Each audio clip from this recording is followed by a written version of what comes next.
6:32. Mrs. Hahn, roll call, please. Present? Present. Present. Here. Present. Okay, we're all here. We have our two gals that are going to lead us in the Pledge of Allegiance. If you'll please stand.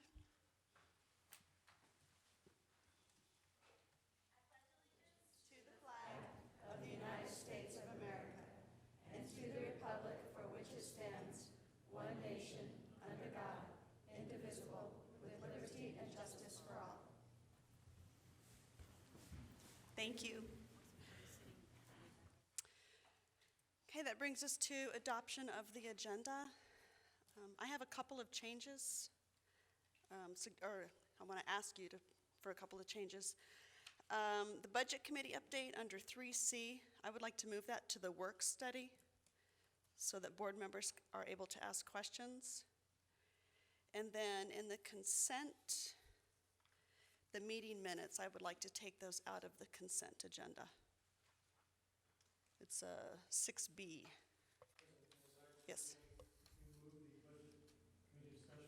Move it to make it item 5C and move the overload stipends to D. I think would make the most sense to do it that way. So 3C, we're moving to, oh, I see, okay. Right above. Okay. Is that okay with you? And Okay. you said the minutes? The meeting minutes out of consent because Mrs. Knorr wasn't here that day and I want her to be able to vote on the consent. So I just wanted to take those out of consent and add them to action items. Is that, okay, Pull 6D from consent. okay. So we'll move 6B and 6D to the top of the action items 7. Move to approve as amended? Okay, we have a motion. Is there a second? Second. All those in favor? Aye. Opposed? Motion carries. Thank you. All right, that brings us to our call to the public. I do have 2 speaker cards. I'll have Tina Dugan, if you'll go first, and then Joshua Judd, if you'll follow her, that would be great. So remember, this is call to the public. Keep your comments appropriate. Board members cannot respond. No cussing, no swearing. No. And keep your comments to 3 minutes. I think I can do that. Okay. Good evening. My name is Tina Dugan, for those of you who don't know me. And I'm here to invite you, although unfortunately I don't think you're able to come. But on April 9th, we're holding our 3rd annual community night at varsity baseball and varsity softball. I know you will all be in a school board meeting, but we'd encourage your families and children to come out. Both teams will be playing Casa Grande Union High School at 6 p.m. We will have our teacher appreciation night. And we received approval this year to call it, I'm going to cry, Matt Huffman Community Night. We used to have a memorial tournament. He was a baseball player who had a scholarship to attend college from Maricopa. He tragically passed away while exercising one day prior to going to college. We've always had a tournament for baseball, but we haven't had one for 2 years. So we did receive approval, and it's now going to be Matt Huffman Community Night. We are going to invite one young man and one young lady to throw out the first pitch at each game. They'll receive a signed baseball and a t-shirt. We have 2 tablets we're going to give away to youth that come to the evening. Yogurt Jungle has donated. We have a lot of really exciting things going to happen that night. So send your family, send your kids while you go ahead and take care of the backside. 5:30 is when teacher appreciation starts. 6 p.m. is first pitch at softball. Probably about 6:20 for first pitch at baseball because of the fact that there's a JV game going on directly before it. We just appreciate the ability to do this. It's been a fun event for the last 2 years, and we're looking forward to this year. Thank you. Oh, and by the way, Our Lady Rams turned a triple play today. Thank you, Tina. Mr. Judd.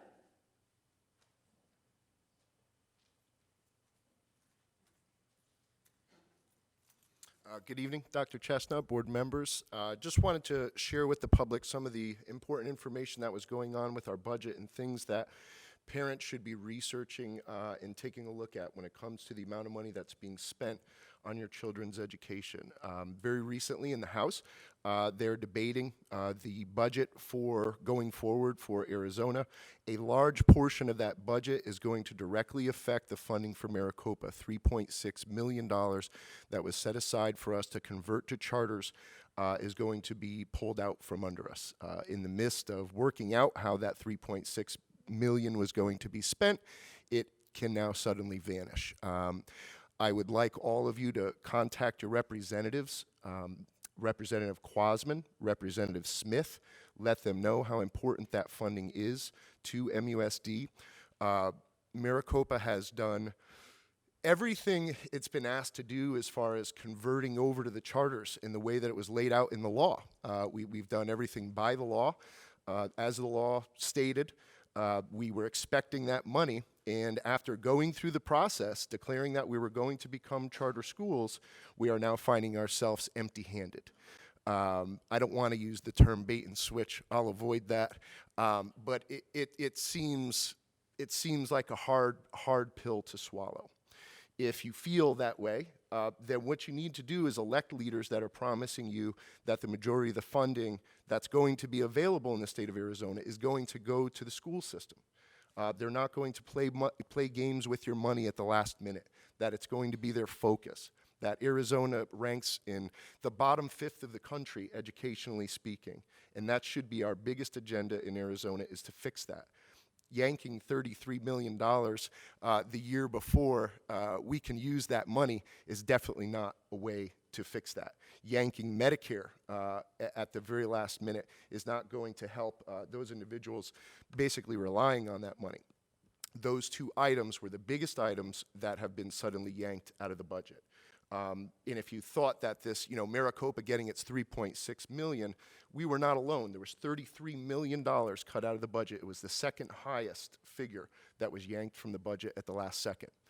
If you care about these things, if you care about your child's education, you have to vote for leaders that are going to change that. It's the only way it's going to change. We don't have local control.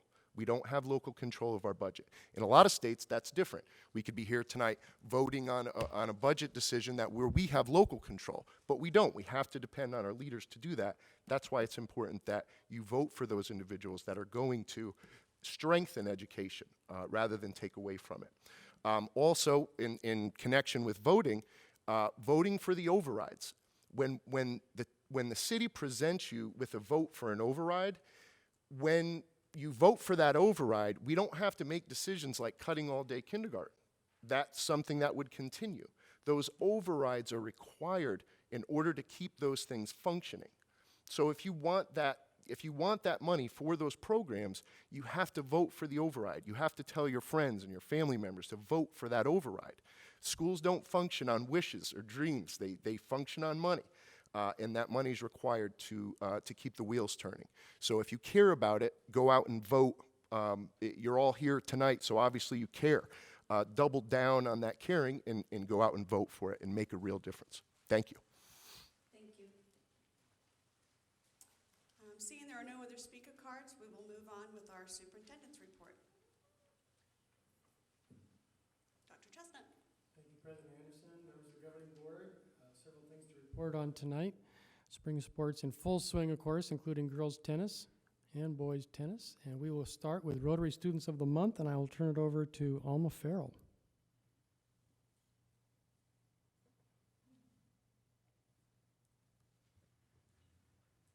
Thank you, Dr. Chestnut and members of the board. Again, Rotary is so pleased that you have allowed us to do these recognitions for our students. It's important that our students know how important they are and what their leadership skills and their academic skills, how important they are to them in their life. To the audience, I'd like to tell you that our Students of the Month have an opportunity to earn a scholarship. We have a scholarship that will be available to them in early May.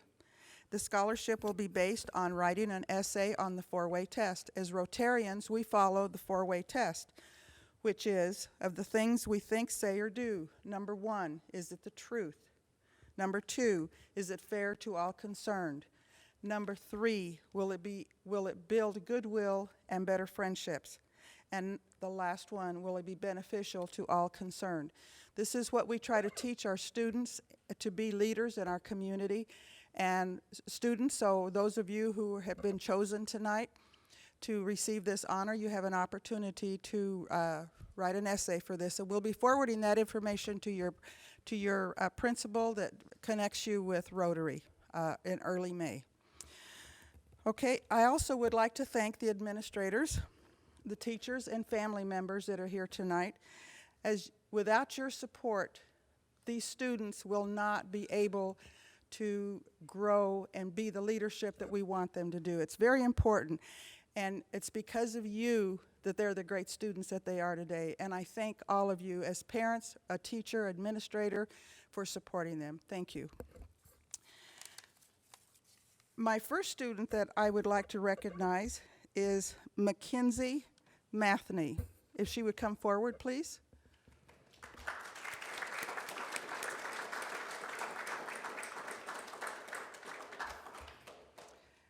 Mackenzie is an 8th grade student at Desert Winds Middle School, and Ms. Shorey nominated her and reports to us that she's an exemplary student at Desert Winds. And she's respectful, polite, and often found helping students throughout the day. It's reported to Rotary that she's an avid soccer player, playing for her school and community. She's an awesome office aide, always willing to assist and help new and current students. And she serves on the yearbook committee also. Ms. Shorey told us that she is a fabulous worker, always turning in excellent work and eager to help others in a kind way.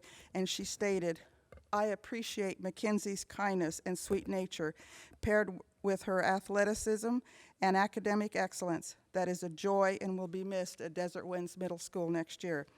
Rotary would like to congratulate Mackenzie for being such an outstanding student. Congratulations, Mackenzie.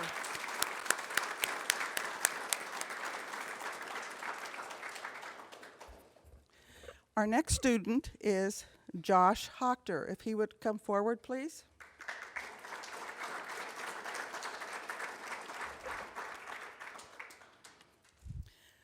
Josh is also an 8th grade student, and he is a student at Maricopa Wells Middle School. He's also considered to be an exceptional student leader.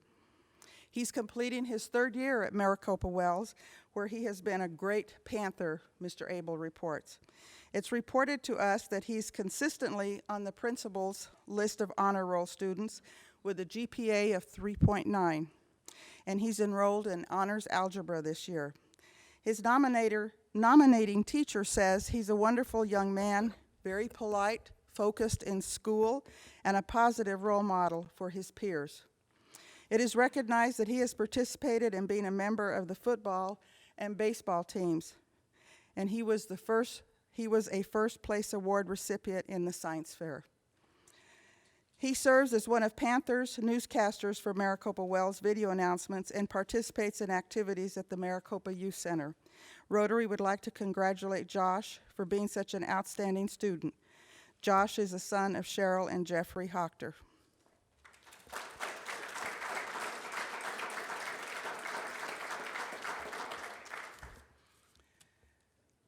Our next student, I don't believe I ever saw Alan Alcott come in. Is he here? Okay, so we'll go on forward.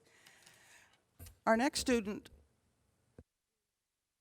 our students that we have are very special. And I think that's the most wonderful thing about living here in Maricopa, is watching students grow from being a very young child, watching them from childhood through high school as they become leaders, through college, leaders in their community. I have 2 people up here on the board that were students when I was a teacher here at Maricopa. And I guess I'm giving my age a little bit too, but anyway, yes, it's always really proud to see and I'm always really proud of them. Maricopa High School. Forward.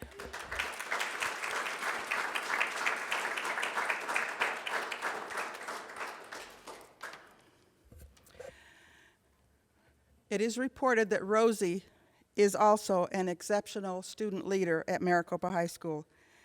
It's reported that she's taken advanced placement classes and is active in student council, decathlon, and an after-school club that's called Service Before Self.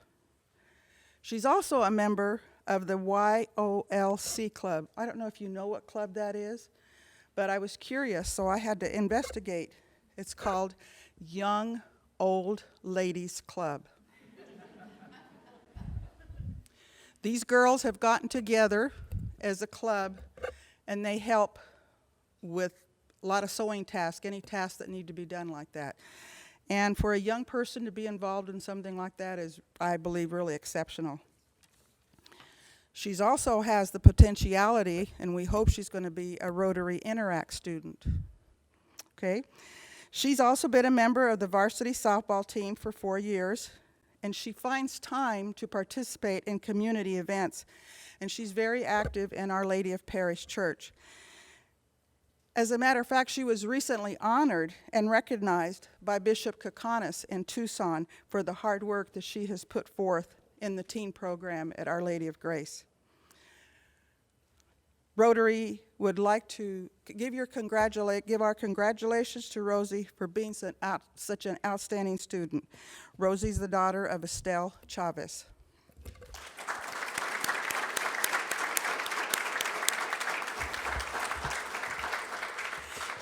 And before we go any further, I have something else I'd like to we'd like to do for Rosie. Rosie has a friend that's been going to school with her since they were kindergarten. They've played softball together since they were 4th graders, and they're going on to college together too. So I believe she has some flowers to give you. Maddie, would you bring them up, please?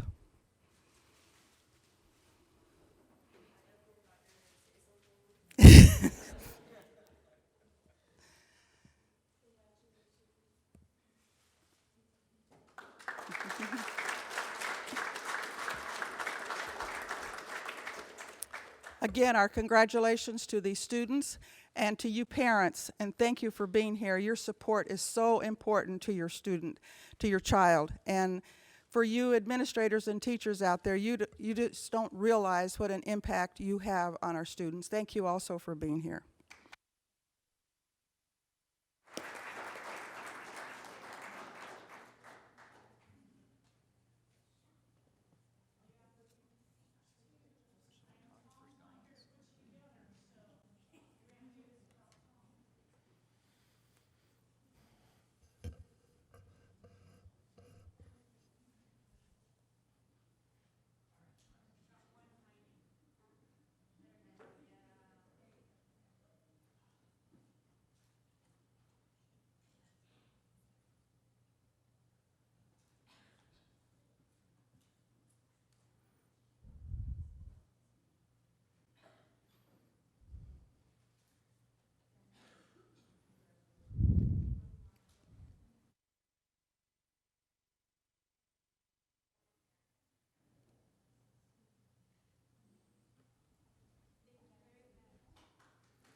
Congratulations to our Rotary Students of the Month. It is fun to always hear about their accomplishments and the great things that they're doing, so congratulations to each of you.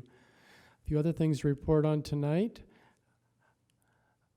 We are going to come back to the Budget Committee report, so we'll skip over these slides and then come back to them. Next up, congratulations to the MUSD staff members of the month from Desert Wind Middle School. And Desert Wind is the school being highlighted tonight. You'll hear more from Yvette Harp, the principal, in a moment, but it's our tradition to recognize outstanding staff members at each meeting when schools make their presentation. And we have 2 special people to recognize tonight. And I want to tell you a little bit about Roger Wagner before I have him come up here. The staff made these nominations, and they shared these comments in regards to Roger's role at Desert Wind Middle School. Roger has stepped up and been a driving force in the success of Desert Wind this year. He teaches choir, orchestra, and 3 levels of band, and at mid-year, when he was asked to take over student council, he did it. Roger is a fantastic addition to Desert Wind. He He regularly goes above and beyond and has lots of school spirit. Roger is an excellent teacher who inspires students to improve themselves each day. He has an excellent relationship with students and staff. He's organized, disciplined, flexible, and has been a great asset to our school. His music program is an important part of the overall success at Desert Wind Middle School. He's always really involved with the students. He always has a smile, a good mood, and is a joy to be around.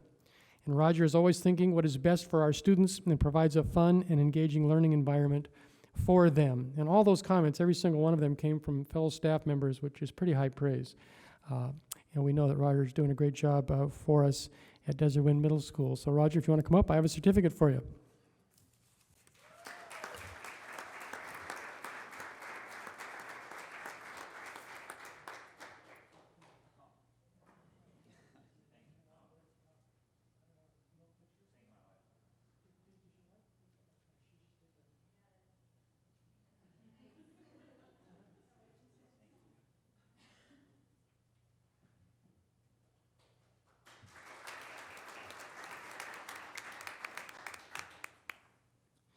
And we also have a paraprofessional staff member of the month. It is Wanda Lubeg, and unfortunately, Wanda is feeling ill tonight. She's not with us, but the staff also had some very wonderful things to say about her. Wanda always goes above and beyond to help staff and students. She listens, advises, and works incredibly hard. She makes sure everyone has what they need, and she makes everything run smoothly. She has done a fantastic job as the secretary, site athletic chair, and she has done a great job of training other staff members. Wanda always does her tiger best. Wanda takes on a leadership role, and she has a great relationship with students and staff. She is organized and extremely helpful. Wanda is always calm and takes care of issues right away. She listens to our concerns. She is Ms. DWMS. And finally, Wanda is truly the picture of quality customer service for staff, students, and parents. So congratulations to Wanda Lubeg, too.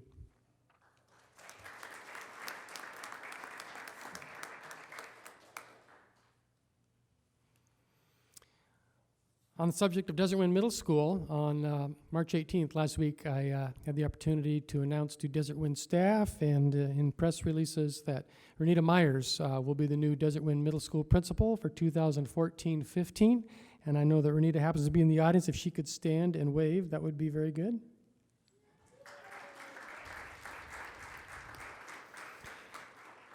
As you may know, Renita has been one of the assistant principals at Maricopa High School for the last 2 years, and prior to that, she was a Spanish teacher at Maricopa High School, so she brings a lot of classroom and administrative experience to the job, and we're excited to have Renita in that role next year. And we'll miss Yvette Harp. Yvette's done a great job for us this year and is desiring to be located closer to family, so it'll be a changing of the guard there at Desert Wind, but we're looking forward to having Renita in that new role. A couple of other things to report on. On the 21st, we had a meeting with Maricopa Education Foundation, and it was a very good meeting because they are wanting to focus more on MUSD and see how they can improve that partnership. And we are actually working on a memorandum of agreement to formalize that relationship.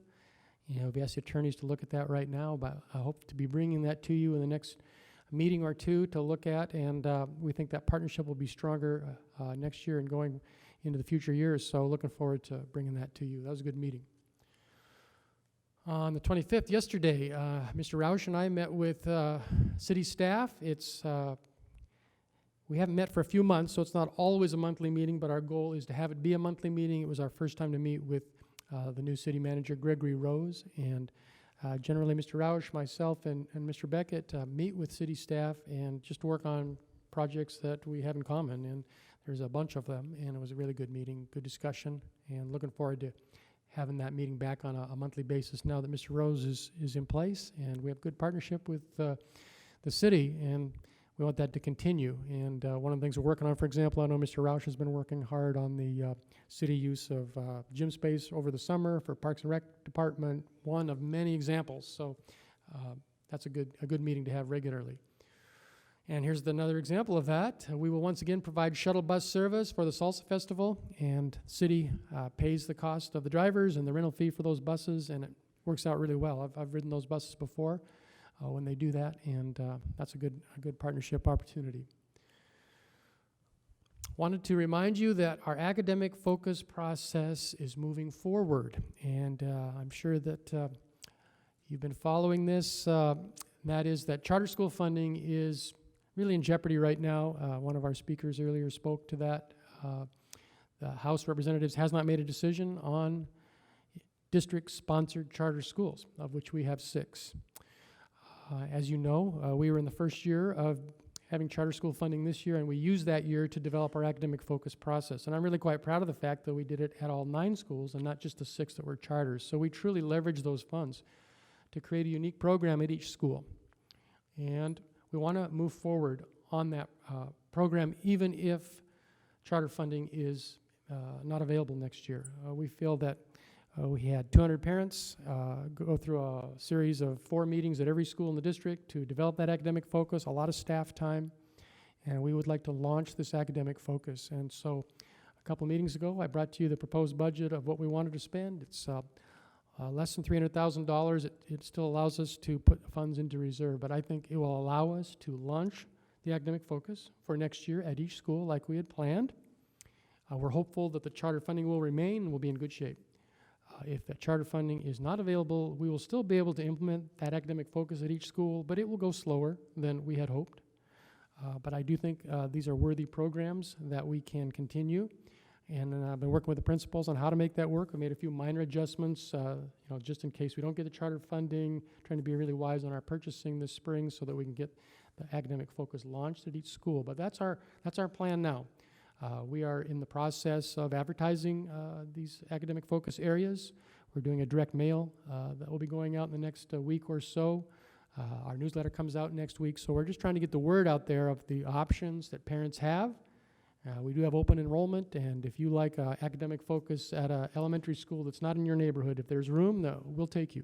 And that's the kind of thing we want to encourage. So anyway, we're moving forward on this, and we'll keep you posted on what happens next.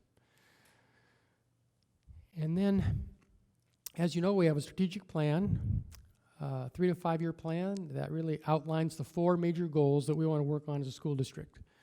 And the board adopted this plan back in September. And goal number 1 is to improve student learning and become an A-rated school district. Goal number 2 is to increase and expand innovative learning opportunities. Goal 3 is to recruit, train, and retain a high-quality staff. And number 4 is to improve instructional technology. And as you know, we have an action plan for each of those goals. And so I sent you a copy of the updated progress report. It's on the website if anybody's interested in looking at that. We have about 40 different initiatives, roughly 10 per goal, that are moving these things forward in real practical ways. And not all of them are real expensive. Some of them are not. Some of them cost money, but you can see the progress in there, and our goal is to accomplish each one of those things. And that's how you do it, one step at a time. And so I want to remind you that that is available. And that is the end of my report. That brings us to our governing board member reports. Governing board? Go ahead. Well, I'd like to share, did everybody hear me? I'd like to share with everyone that I was able to attend the Native American Night last Tuesday on the 18th. The Title VII Family Native American Night is what it was called. And it just basically, if you don't know what Title VII is, it's a program that was enacted by federal government to ensure that Native American children received a quality education along with the education that's already implemented in their school systems already. And this particular night was interesting. We had a guest speaker who went into the whole history of Native American children in the border schools and how a lot of them had to be removed from their reservations to learn how to become more more like in a white world, and how those styles and those learning styles as the decades progressed, what that had done to the Native American people. So I'd just like to share that with everyone. It was a great night. It was a wonderful educational experience. We had fry bread for dinner, so a lot of you missed out on that. It was awesome. And also, I'd have one announcement I'd like to make regarding auctions. Hymn Duck celebration. Hymn Duck means our way of life. It means our culture. And we are going to be having an event on April the 5th from 8 a.m. to 2 p.m. located at the museum area there. It's down Farrell Road. I did leave some flyers out there in the front with the information, so if you choose to leave out and go out the doors, just right there on the table. I also sent this to Dr. Chestnut to kind of distribute this throughout the MUSD email system, so hopefully this information can get out. And we'd love to have everybody come and visit the celebration. There's going to be vendors and food and a walk and, you know, just a fun day for everyone. Hopefully the weather will be nice. That's it. Good, thank you. No? Mrs. Coutray? I had the opportunity to go out to the opening of our Copper Sky, the City of Maricopa's new park and recreation complex, and it is an amazing facility and an amazing park. I'm also going to have the privilege of coaching one of the rec soccer teams, so we had our first practice out there, and it is so nice on those fields, I do have to say. It is very nice, and so I'm very happy that the city acknowledged the partnership that they've had with the district and how they want to continue on, and so it was nice to be recognized. And it's just an awesome place, and I encourage all of you to get out there and visit it. Thanks. Okay, I have a couple things. I did attend Academic League last night between Pima Butte and Santa Cruz. If you haven't seen that competition, it is so fun. I mean, these kids are so intense with their little buzzers. It's truly Jeopardy in its rawest form. So it's pretty incredible. They do have one more competition. It's on Tuesday. So if you can make it out to one of those schools, it's very fun to see these 5th and 6th graders compete. Get ready for middle school. I also want to remind the public that there is a board election coming up for the school board position. There are 3 positions open, and you can download those packets from the Pinal County School Jill Broussard's office. So if you're interested in that, you can also find out what it's like to be a board member by going to AZSBAD, which means you can go and find out all kinds of board member information. What do we really do up here? It's quite interesting. And I also wanted to remind you that if you have not emailed your representatives, which is Steve Smith and Adam Quasman, now's the time to do it. Their email addresses are out there on the table. I did get a response back from Steve Smith that he's working on the charter funding, but they truly need to listen from you. So email them. They do read the emails. I even got an email from Governor Brewer's office saying thank you for the email, and it's on the file. But I did it, and I challenge you to do that tonight when you go home. So please take action, and let's take our public schools back. That's it. That's all I have. So we can move on. Work study. Dr. Chestnut.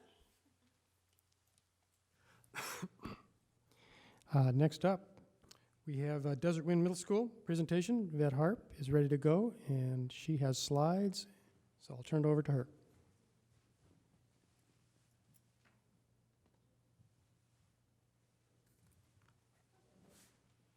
All right, up on the screen, one of the steps that we took that didn't have, we had the vision of Desert Wind Middle School to inspire, educate, empower, and challenge all of our students. This year, our staff worked to create the mission that is attached with our academic focus. And so the new improved, actually it's the new, we didn't have a mission separately, is to enable all students a safe, welcoming, and differentiated education that allows all learners to access varied curriculum. And because we are going to be using a lot of the blended learning 20+1 style and expand that into the regular classroom setting, we feel that they will have more access to that varied curriculum. All right, our math improvement goal for this year was that we were going to increase by 10% from last year's AIMS scores to a 57% scoring proficient, meets or exceeds on the AIMS math assessment in May. And so obviously we have been working on that and getting ready through our benchmarks and other steps. So we've had our at-risk students in math taking a second RTI class. Our teachers have become more efficient with our Beyond textbooks through this year with the trainings and the formative assessments. We use Galileo Data, and we share it with our students, not just the teachers using it, but giving an idea of how the kids are doing. I was very frustrated after our second benchmark And so before we took our third one, I met with all of our classes. I did miss 3 because I was in a meeting and couldn't get there, and talked about the importance of the tests, why they were important, what they would do for the student, and really what they were all about. And I made some promises. In just a minute you'll understand one of the classes, when we get to our data, I told them that I would tell you exactly what they thought about their scores. 21st century tutoring before and after school. We've increased our technology use using the Edmentum software with our RTI students, the 20+1, and some individuals that need extra assistance or they're struggling and they're able to access it from home. And then we have a volunteer, Mr. Siegel, works 2 times a week with math students in the 20+1 program. He is an ASU professor, so we like having him there because it challenges the students, and he works on some very specific skills with them, trying to get them ready for their high school program. And we've had some staffing changes that we use to help meet our goal. We had some different challenges this year. And speaking of those challenges, just like the other schools, the implementation of Beyond Textbooks, the pacing of the calendar, the gap standards. More standards have to be covered this year than they did last year when we were only worried about Ames, and the transition to Arizona College and Career Ready standards. Because of that transition, there's several that we have to get slid in there this year so that the kids don't miss them. And that's been a little challenging because we're covering more stuff in 1 year than we would like to. Again, we've had new staff and some staffing challenges throughout the year. We've had some people leave during the year and have to replace them. And our testing time, on benchmark number 2, we really felt it. And what had happened is our students didn't let us know that they felt rushed. And so they took the test, and toward the end of the time, they just started click, click, click, click, getting through it, not letting us know that they didn't have enough time. So when we went to benchmark number 3, after we looked at our scores and said, guys, what happened? They said, we didn't have enough time. This stuff's hard. And it was. There were a little tougher concepts for them. And so we built in a second day for math testing benchmarks so that they had plenty of time. And we also talked about why it was important to take it seriously, what it was going to do for them and for us as a school and as a district. And then our secondary math coach is only there twice a week. And it would be really nice to have a full-time math or even just academic that could support all of our teachers in their teaching. Like all the other schools, we struggle with time for our teachers to collaborate, especially because we have the opportunity to have both a before and after school program, but with only 20 staff members. Somebody's always in those programs with the kids, and it's very difficult for us to get whole staff time together or even departments together. So that's something that we're going to work on for next year, try to problem solve how we can get more time. And then we have had the transient student population like everyone else, and that's something that you can't change necessarily. You own it and work on how to make it easier for those kids that transition in and out of your school throughout the year. And so the evidence that we're using, the common formative assessments from Beyond Textbooks in the classroom, the pre and post tests, and the benchmarks through Galileo, our student regular classroom assessments, and then we've had some Edmentum assessments that we've added to using with our students, especially with our RTI kids, so that they can see how they're doing. So my last slide is where I told my 7th graders especially, one of the students, he wanted to come tonight, and I didn't invite him. I should have, because he would say, we rocked it. 80% on benchmark 3 in 7th grade met or exceeded. And you can see the trend. On the orange and red colored ones are this year's. I did have last year's. They are different benchmarks, so they're apples and oranges, but you can look at the trend. How are we doing based on the same percentages passing? Because these are based on the DL score that had been translated and formulated through Galileo, so it's not a raw score. But you can see that our 7th graders have increasingly went up on the scale, so I feel confident that their AIMS scores and their benchmark number 4s and post-tests can continue that trend. 8th grade, we had that little oops there. You can kind of see that benchmark number 2. And again, those students, we really struggled with the content, staying on pace that particular quarter with the information that they were trying to learn and the testing time. And we accommodated for benchmark number 3 by providing that extra time. And I think that really helped because we had students coming in to the office saying, I need more time. I was absent yesterday. Do I get an extra day? And they hadn't done that before. But they were in wanting to know, and they've been asking what their scores were. And they're starting to see that they need to take these tests seriously, that they help their placement in high school. But they also, I told them we need to be a little competitive and show them how smart Desert Wind students really are. And those scores are what you look at to show that. Any questions?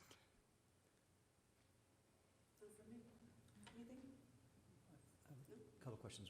So, you spoke to it a little bit, but is there anything else that you attribute the big gap between 7th grade's achievement and 8th grade? Well, if you look at the blue ones in the 7th grade, those are the last year's 7th graders. It's 2012-13, and you can see that they trended with a 48, a 30, and a 45% on their passing. This year, they're at 50, 44, and like I said, that 25%, but we've bumped back up to 46. So they're actually trending a little bit higher than they did in 7th grade, assuming that those are all the same kids. We know that some have come and some have gone. But the blue on the 7th grade is the red and yellow 8th grade. And so we are actually trending slightly higher except for that one benchmark, and I feel like some of our testing glitches played into that, and we didn't like it, so we made sure that we addressed it. And then our teachers also went back and made sure that they covered that material because we know it'll be on the AIMS and post-test later, so we've caught them up.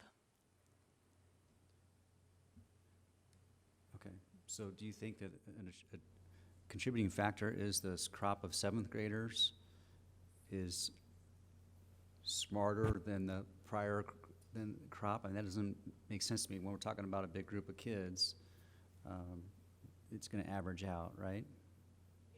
You can also have a group of students that come through that just mathematically, the students that you have, I would have to be able to go back into like 5th grade, 6th grade to look at the trend longer than just 1 year to determine if this is a group that just struggles with math. We have some very high students too. We have some that miss 1 or 2 problems, if that. So we're across the board individually. Dr. Chestnut, we've heard a lot on the challenges list of schools and in years past that the transient population is an issue. How do we compare to our peers school and district group? I don't have those figures off the top of my head, but that would be an interesting thing to look at, and I'd be glad to bring that back.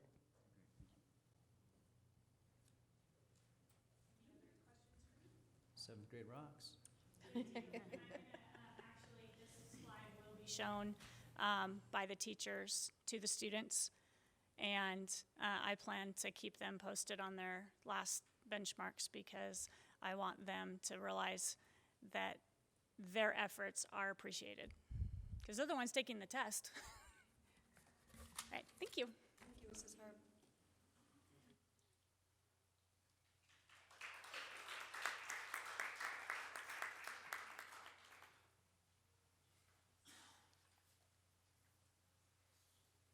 Dr. Chestnut. Monthly financial report, Mr. Roush.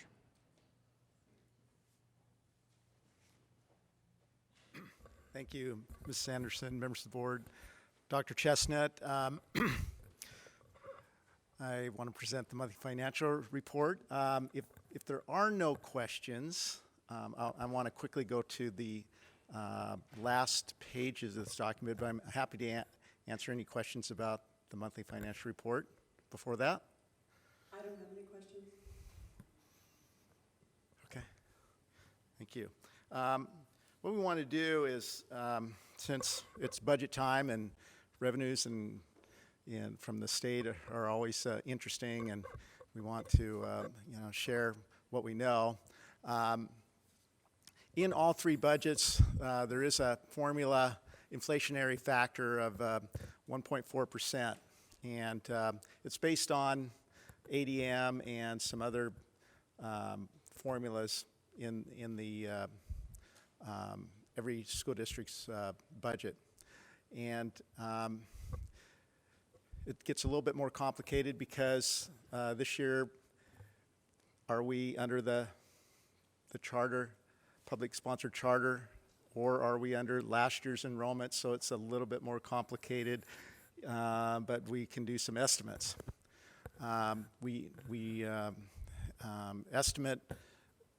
came up with an estimate of between $400,000 and $450,000, and again, it's going to be based on some factors. The legislature will help determine those factors too. So a conservative estimate would be that we get about $425,000 of revenue based on the 1.4 inflationary factor and on our base formula, and how it's looking like we may spend these is that on an average we would probably spend about $100,000 on all-day kindergarten, anywhere from 50 to 150.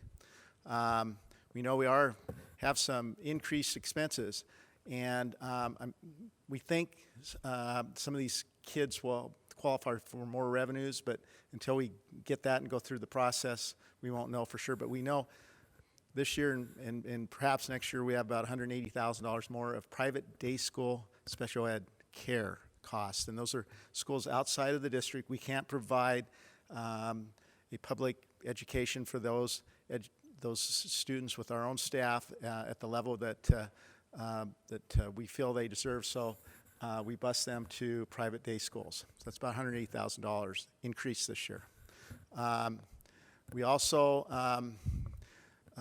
this year the CAVIT budget was restored, which means our compliance has then to go up, the compliance piece of that. So it's an agreement that when we went into CAVIT roughly about 20 years ago, we agreed to match a certain amount of level of expenses. So they were cut approximately 8 or 9%, and as the budget has went up, then our match has to go up. And then just general inflationary factors. So that comes up to be estimated, and it's a moving figure, about $430,000. So that 1.4% gets eaten up pretty quick. So you can see it just about evens out. I'm happy to answer any questions about that. Mr. Raj, on the special ed, do you have a ballpark figure of how many students that is? Or we can just bring I'll give you the exact number of those from the special ed department, but it's not terribly a lot of students. It's just that these students are costly by the time you bus them and they provide that care. But yeah. And that includes their transportation cost as well? Yep. Okay.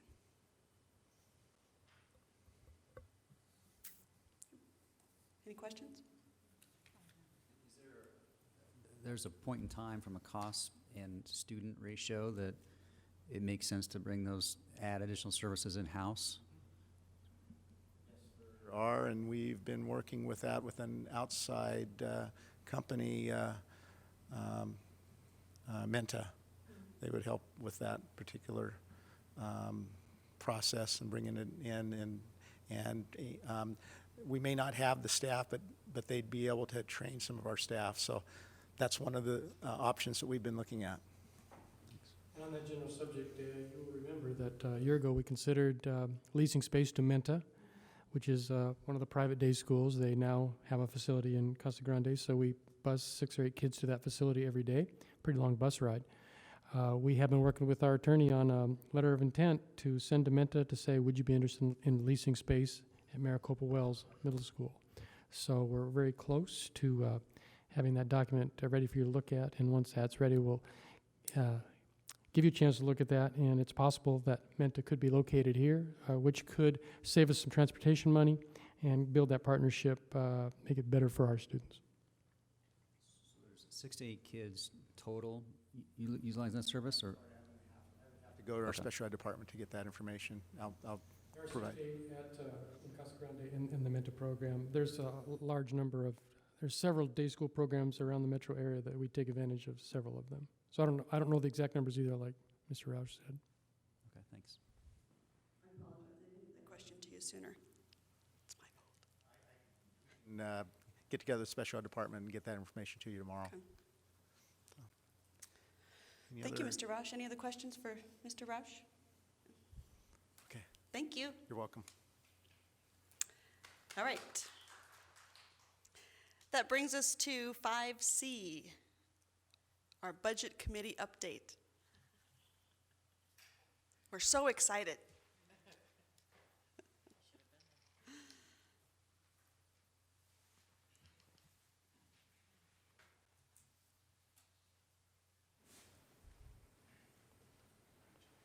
Okay, good evening, President Anderson, members of the board, Superintendent Chestnut. As you know, the Budget Committee has been working diligently. We received the news just prior to our meeting last week that the Senate had passed their version of the budget that was not going to include the $33 million for charter schools that were not in operation prior to this school year, July 1 of 2013. However, the House still is to vote on theirs, and there's always the governor. So we felt it very important to go ahead and continue the process that we had started on. We will be meeting again April 2nd, and depending on Superintendent Chestnut and your directions, we may meet longer, or I should say more sessions to hash out budget recommendations based on the numbers that Mr. Roush just gave you. What we have up here is the really two recommendations from the Budget Committee, and I felt it important to bring both. The voting, we've been working on this for several hours, and the vote on these was very close, and so I felt it fair to everybody to bring both versions. Version 1 had 2 votes more than version 2. We had several people that did leave the meeting prior to our voting. So again, I'm bringing both. Under version 1, in recognition for the hard work that all staff, not just teachers, but all staff do for the district, the consensus was to bring the annual step per our salary schedules plus 1 step from the frozen steps that most staff people have incurred. That's $1.26 million. Class size reduction, this is the idea of adding 10 teachers district-wide at the discretion of Dr. Chestnut's staff as to where they should best be placed. Each staff member is approximately $50,000 for budgeting purposes, including insurance and other benefits and taxes and that type of thing, so $500,000. The restoration of all-day kinder, I know the proposal that Dr. Chestnut had brought forth could be as low as $0 of additional expense for the district. However, through deliberations on the committee, it was felt that the smaller the class size at kindergarten in particular, the better, and thus the $150,000 amount there. SPED class size reduction, Ms. Sapelli made it very clear that class sizes in many of our highly specialized special education classes are getting quite large, and that to really manage that higher caseload, she was looking for an additional 5 teachers. The committee agreed that that would be a good idea, $250,000. Always thinking ahead, and those contingencies that, there are things we didn't think of that come up, depositing $300,000 to the reserve fund. The funding for the academic focuses that Dr. Chestnut spoke about earlier, was $900,000, which is the recommendation from staff. That was accepted by the committee. District-wide technology needs, and these were items that are necessary to really bring our computer labs and backup systems, infrastructure up to the level that they need to be. One item in particular that was the most expensive out of that is upgrading our ability to back up our files in a more reliable and current state. It's not that we don't back up, it's just that the systems we have in place are getting quite old and really do need to be upgraded. That was $300,000 under version 1. We talked about this last time I was here, the mental health support, social workers. This is for those students, particularly at the elementary schools where we don't have academic counselors, we don't necessarily have assistant principals, to help with the needs of the whole child, things going on outside of school, things going on in school that maybe have not been reported or noticed by staff. In version 1, the committee decided to move that item down to the essential list and not keep it on the critical list. So in version 2, the two main, or really three differences there, is under version 2, the consensus was to, again, honor 1-step increase for all employees, but 1/2 step towards those steps that have been frozen for a number of years, lowering that amount to $945,000. The technology needs, Mr. Walbrecht did a great job of providing us with detailed information, and he gave us pricing on new equipment as well as refurbished equipment. And so the refurbished equipment is the lower $300,000 amount. I should have said that when I was covering that version. The $400,000 was kind of an average, some new, some refurbished. So that was a little bit higher. And then this version basically was the trade-off of the half step of frozen steps, trading that portion of that for the mental health support at the elementary schools. In the initial conversation, we were looking at 3 positions here, but it was decided to lower that to 2 positions. So basically 2 versions, a little bit above, a little bit below our target of $3.6 million. Any questions on that before I move on? Just on the technology part, is it just as cost effective rather than, you said, refurbishing all those? I mean, some of those computers are pretty old. And I've been to several of the computer labs, and they really aren't even used. So you've got this whole classroom full of broken computers. Is it just as cost effective, and this is a question for later, to just do all Chromebooks and do technology carts that goes from class to class versus taking up a classroom with old, outdated equipment? Can you just take that and... Probably a question better answered by Yeah, Mr. just- Walbrecht. However, in the documentation that he provided us, instead of refurbishing that equipment that's already 7, 8, 9 years old, it was purchasing more recent equipment that had been refurbished. And so through that refurbishment, they would be processors, memory cards, things like that would be on par with what you would expect in a new device now. Their longevity might not be 7 or 8 years. It might only be 3 or 4 years, but it is replacing some of that really old equipment. The functionality of the Chromebooks, there are some of the, from the teacher, putting my teacher hat on, there are some of the technology standards that would be hard probably for teachers to really get across to the students using the Chromebooks. There are some limitations on functionality, but there are other alternatives to fixed workstations, absolutely.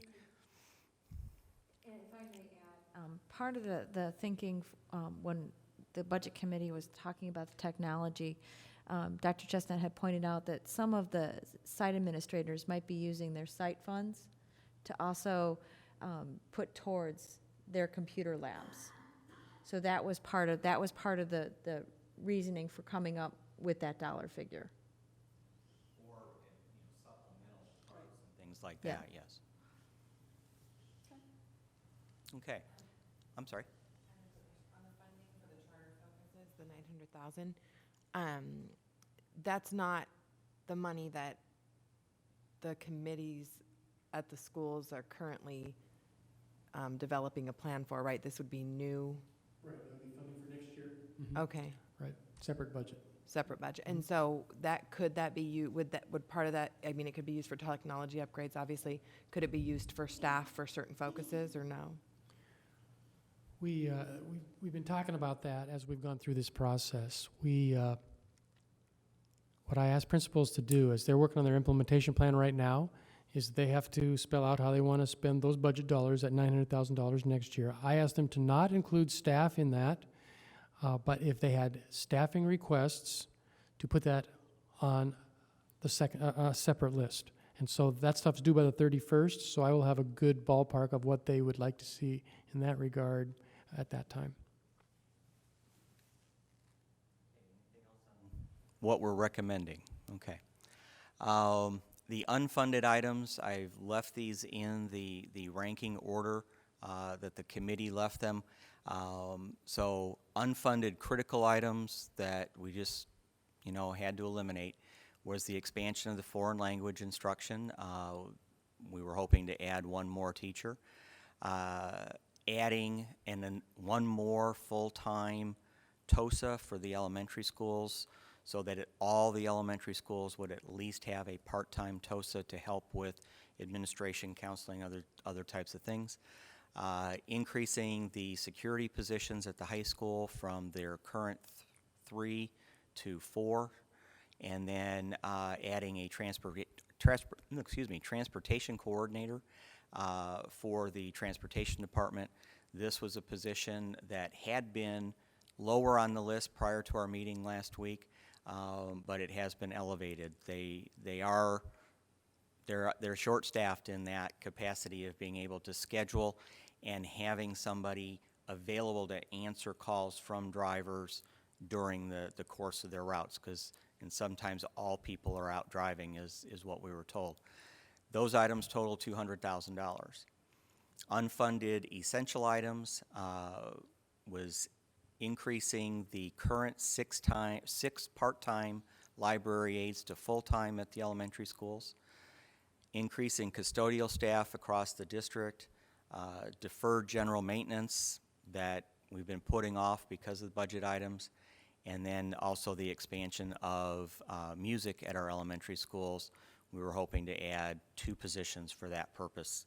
That also, in addition to enhancing what the students receive in fine arts instruction, it also helps with their teachers, their classroom teachers, because whenever the students are at what we call a music class, an art class, a PE class, that's time that their primary teacher is able to use for planning, collaborative team meetings, parent phone calls, that type of thing.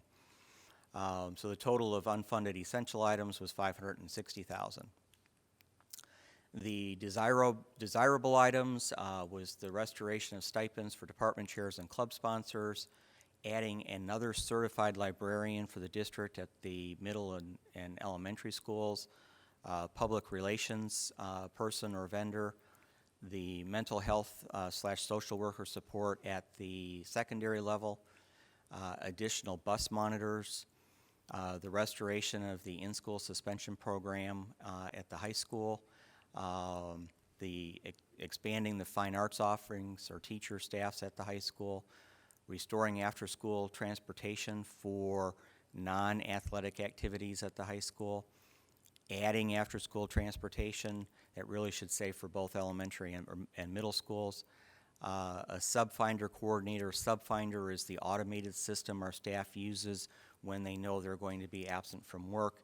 The idea of the coordinator is sometimes people arrive at school, they find out, 15, 20 minutes before school that they're short of subs. Having a person, it was felt, would help that process.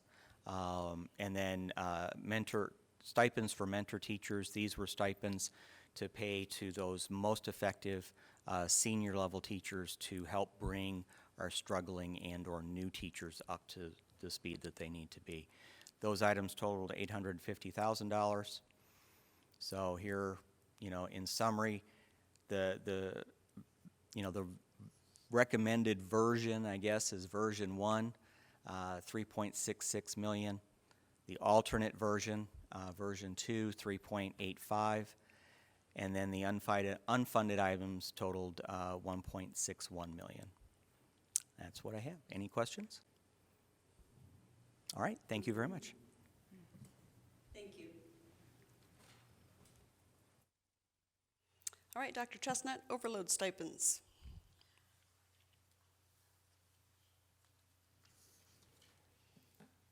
As you recall, about 2 weeks ago, sent out a document describing our current practice for overload stipends, and the most common use of that overload stipend is at the secondary level, middle school, high school, when we need an extra art class or an extra math class. We will ask the art teacher or the math teacher to teach an additional period, and if that happens for 1 semester, it's $3,000 additional pay for that teacher, and if it's 2 semesters, it's $6,000. Other ways that we have overload stipends, we had a very unique situation this year in that we are not able to hire enough highly qualified special education teachers this year. By law, we are required to have IEPs, individualized education plans, developed, monitored by certified special ed staff members.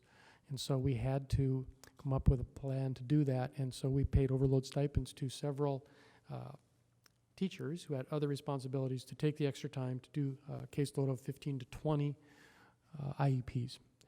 And that was something we did much more and this year than last year. We were able to not have any of those positions. Our goal, of course, this year is to hire highly qualified special ed teachers so that we can not have those special ed stipends next year.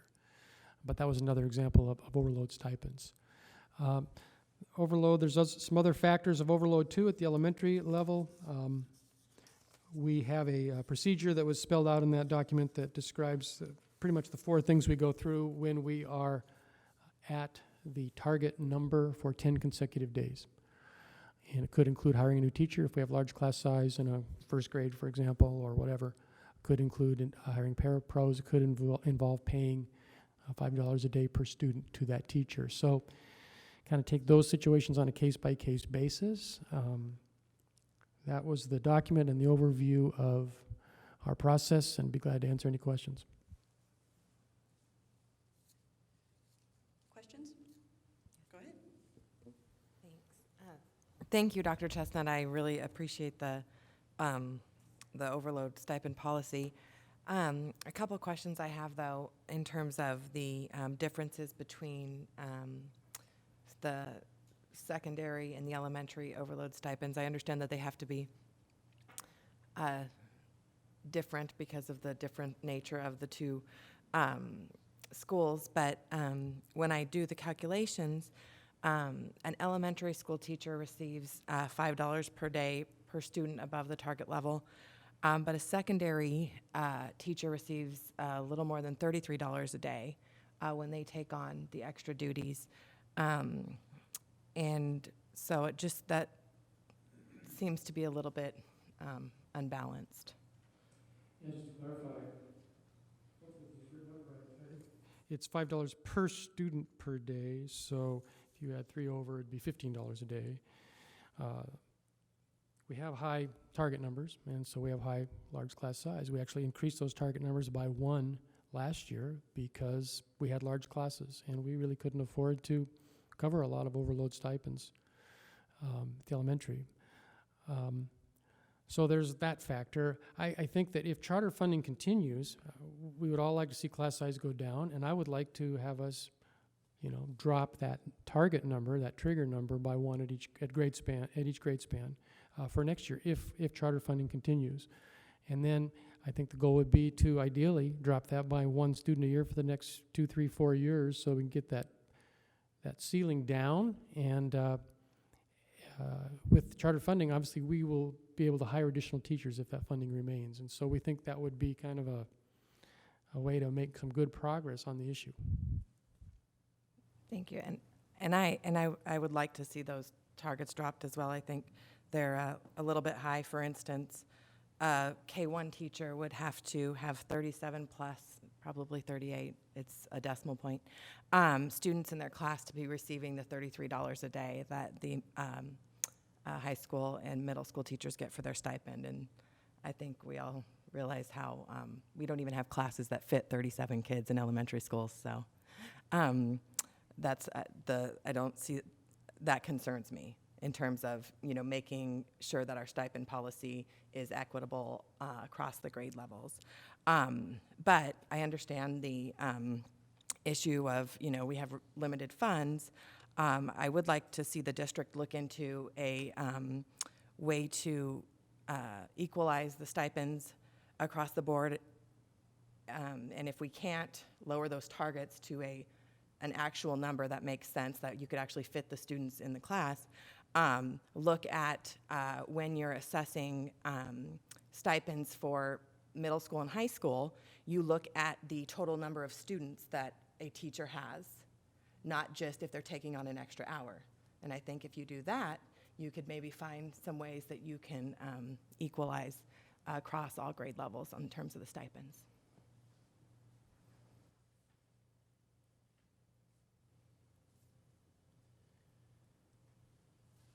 Some of the conversation we've had in the past about justifying the stipend model is that it saves us money from having to hire an additional teacher.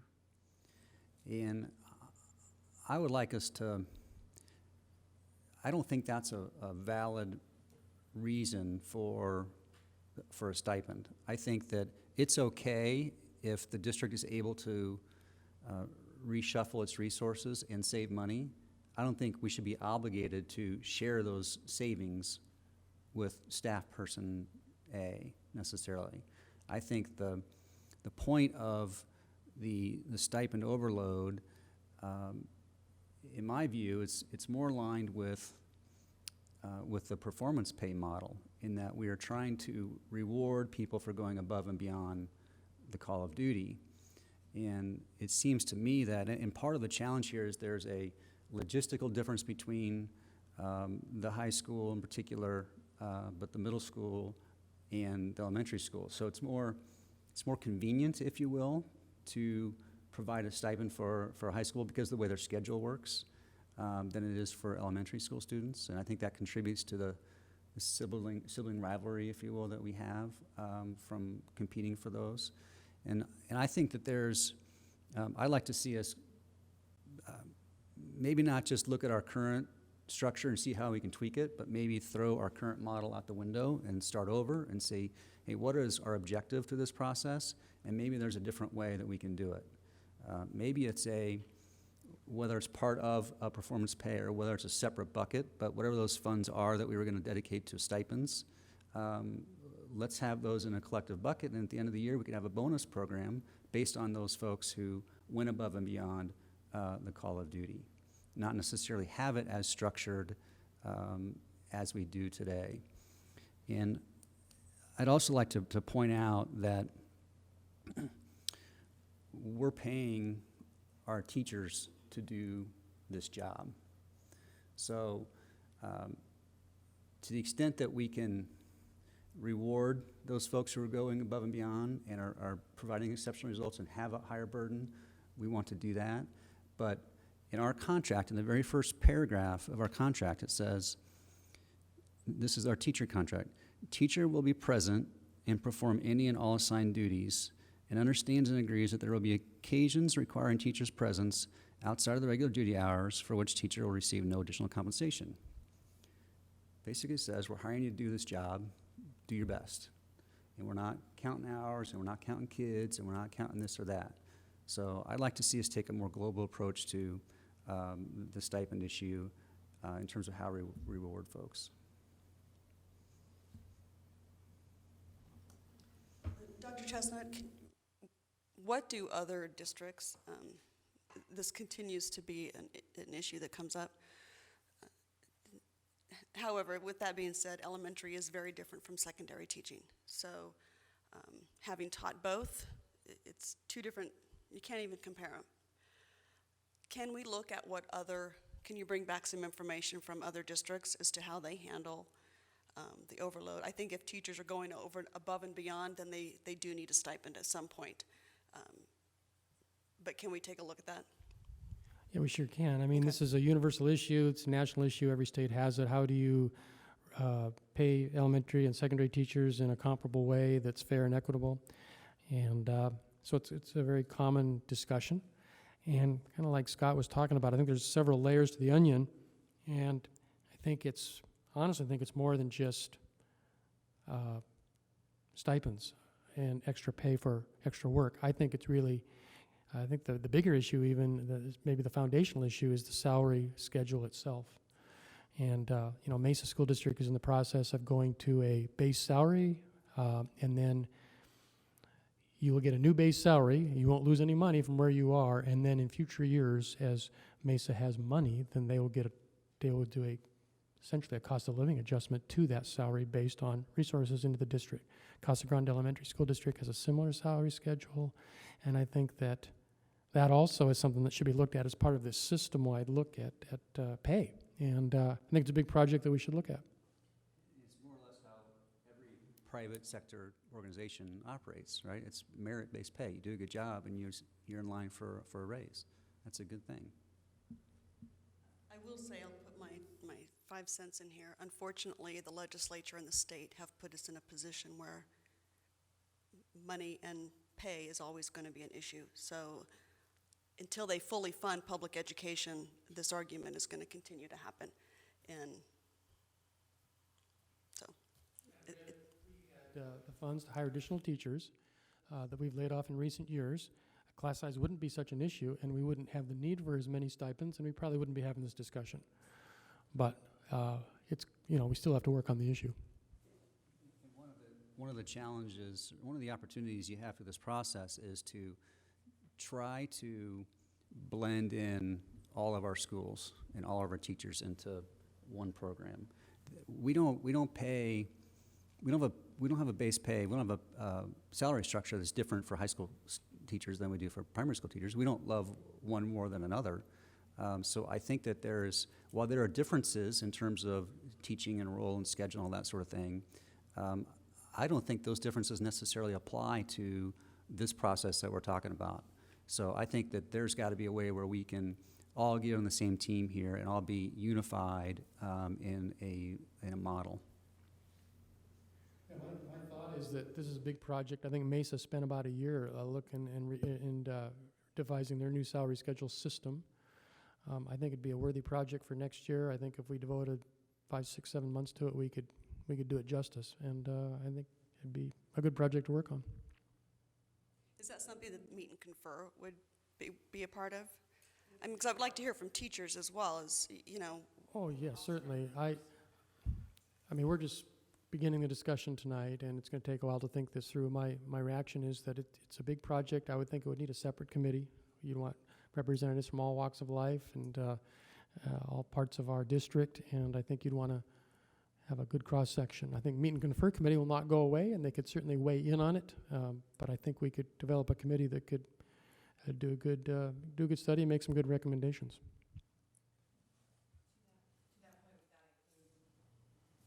If we went through that process, that would include looking at reviewing the stipend schedule or changing that, or no? Yeah, I mean, we don't have to decide it tonight, I guess, but my reaction is that I think it should all be part of the same conversation. I really do. I think it's more than just stipends. I think it's about compensation and salary schedules, and what's that salary foundation look like for both certified and support staff, and I think we should look at it. Any other questions for Dr. Chestnut? Got your long list to do, huh? Sounds like another year-long project. Good information, good questions. I appreciate it.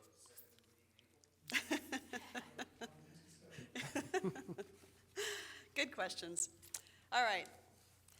That brings us to the consent agenda. Do we have any motions? Move to approve the consent agenda. We have a motion. Is there a second? I'll second. We have a motion and a second. All those in favor? Aye. Opposed? Motion carries.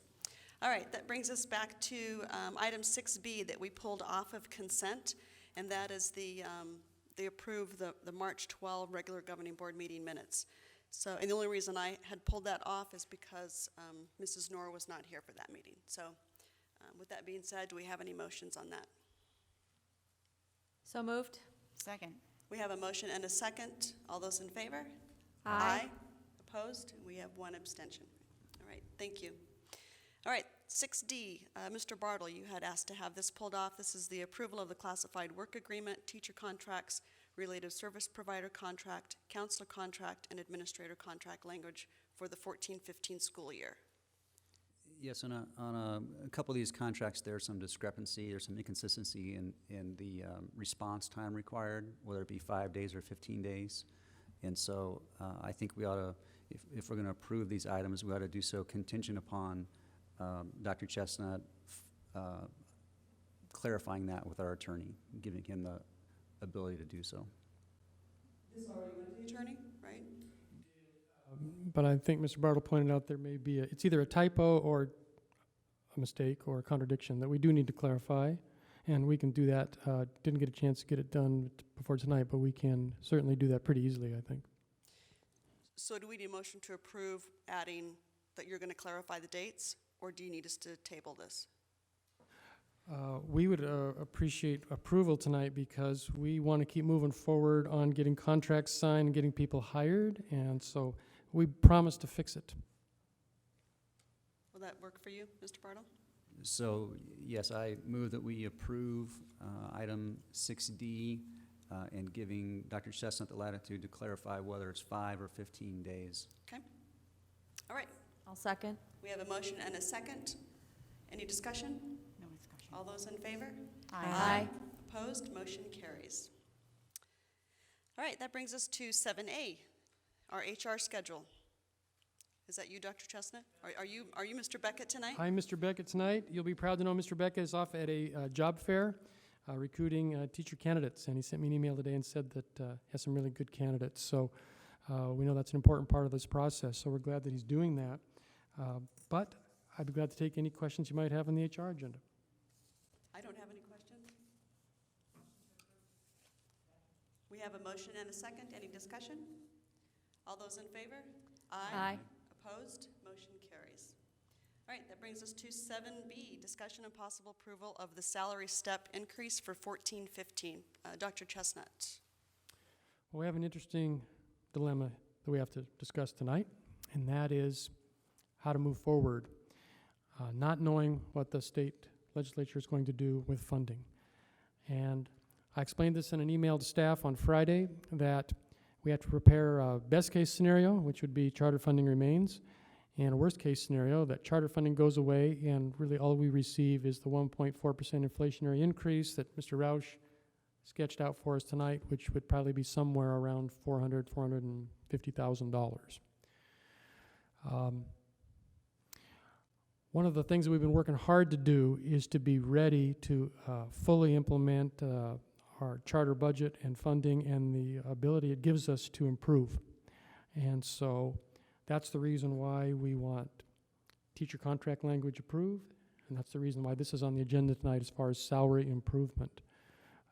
If charter funding remains, we want to be in a position to move forward quickly and hire good people. That's really what this is all about.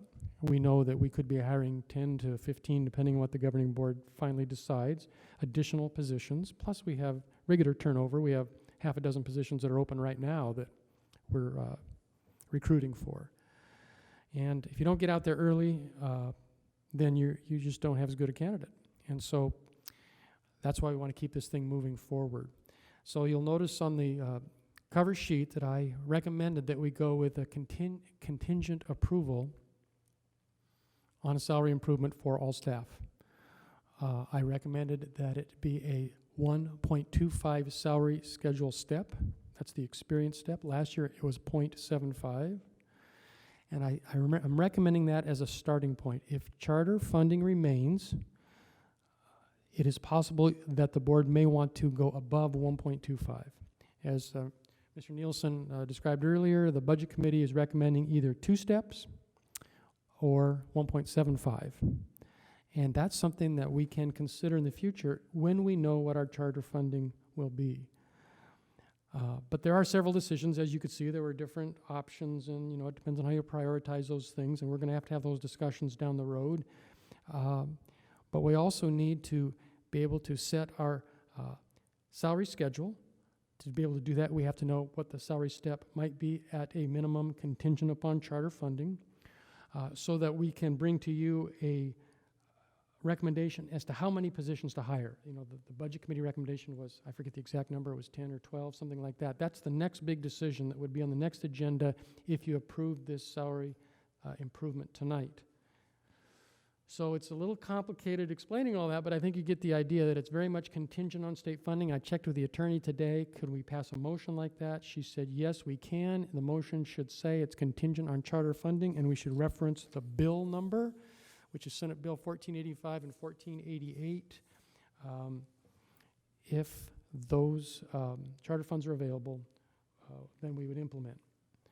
It would allow us to move forward at the fastest possible speed. So as I said, just to reiterate, if you approve this tonight, then the next meeting we can begin talking about how many positions, assuming charter funding remains. And then we can have posted positions on the website and we can start hiring.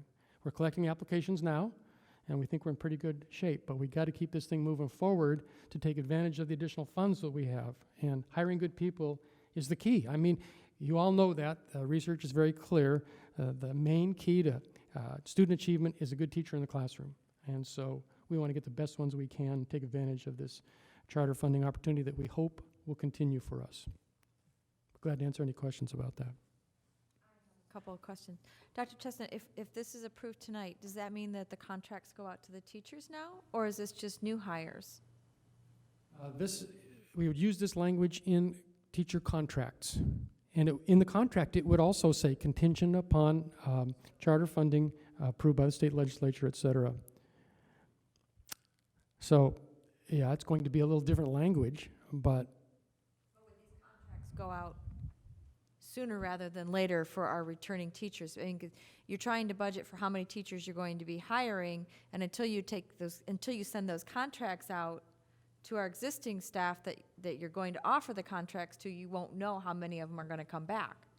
which is a problem we have every year, and that's not ideal. I wish those contracts went out a month ago so we'd have the definitive answer to that question. We've been encouraging staff members that do know to, resign, let us know. I believe our timeline is the contracts go out May 1st, and they have to be back by May 15th, and there's really no way to avoid that problem.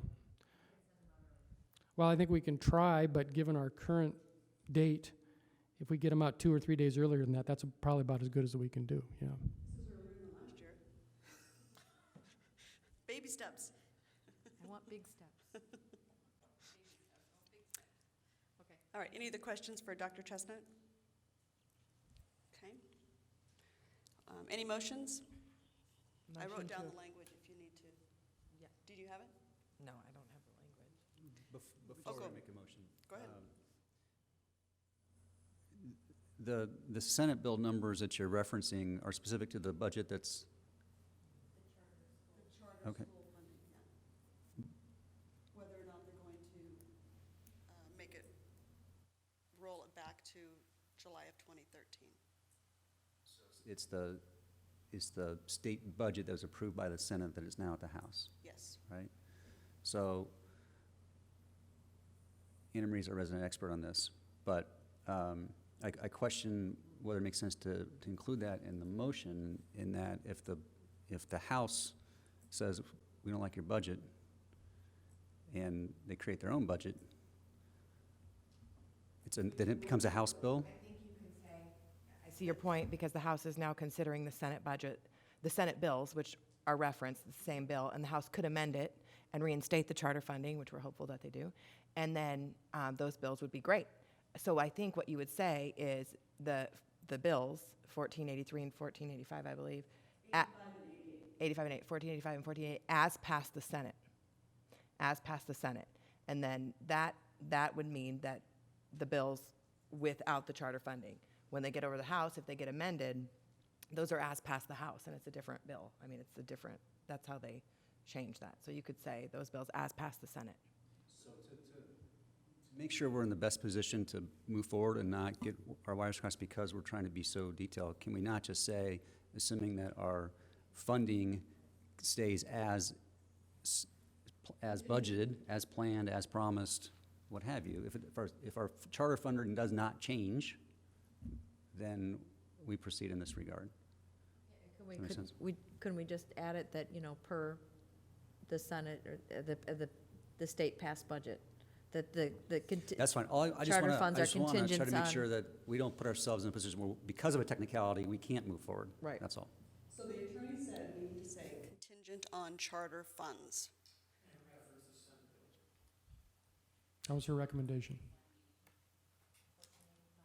1488.